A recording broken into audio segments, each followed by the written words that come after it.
აფხაზეთის ავტონომიური რესპუბლიკის იუსტიციისა და სამოქალაქო ინტეგრაციის სამინისტრომ ქვეპროგრამის მშვიდობის ლაბორატორია ფარგლებში ქალაქ ქუთაისში პროექტი პროფესიული არჩევანი და არასრულწლოვანთა შრომითი უფლებები განახორციელა. პროექტის მიზანი სამოქალაქო ინტეგრაციისა და სოციალიზაციის პიროვნული და კარიერული განვითარების ხელშეწყობა იყო, რომელშიც 16-დან 18 წლამდე აფხაზეთიდან დროებით დევნილი 15 ახალგაზრდა მონაწილეობდა. წარმატებით დასრულდა აღნიშნული პროექტი, რომელიც მოიცავდა უნარჩვევებს არასრულწლოვანთა შრომით დასაქმებასთან დაკავშირებულს, რაც ძალიან მნიშვნელოვანია. უნდა იცოდნენ თავისი შრომითი უფლებების შესახებ. შესანიშნავად იქნა ახსნილი ეს ტრენერების მიერ და იმედი გვაქვს, რომ ეს ყველაფერი გამოადგება ბავშვებს მომავალ ცხოვრებაში.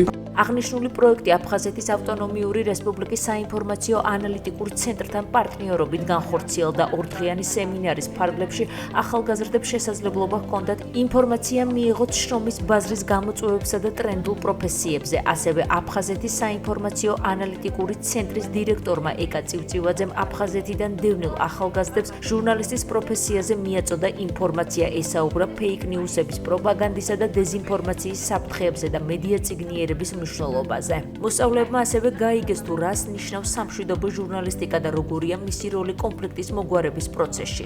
სამუშაო პროცესი ძალიან ნაყოფიერი იყო, რომ უკეთ გაანალიზეს და გაათვითცნობიერეს ის, რასაც ინდივიდუალური დაგეგმარება და ინდივიდუალური გეგმის საჭიროება მისი შედგენის აუცილებლობა ჰქვია, მაშინ როცა მოზარდი ირჩევს პროფესიას. ამ ორი დღით მე პირადად ძალიან ვისიამოვნე, ბევრი ახალი ინფორმაცია შევიტყვე. გაამართლა ჩემი მოლოდინები, პროექტმა მაინც განსაკუთრებულად იმოქმედა ჩემზე, რადგან ისეთ საკითხებზე იყო საუბარი, რაც ვიცი რომ მომავალში აუცილებლად გამომადგება. უამრავი ახალი ინფორმაცია მივიღე ისეთ საკითხებზე, რაც ვიცი რომ ცხოვრებაში ძალიან გამომადგება და ასევე შევიძინე ახალი მეგობრებიც და უფრო ადვილად დავამყარე კომუნიკაციას სხვებთანაც, რაც ადრე უფრო მიჭირდა.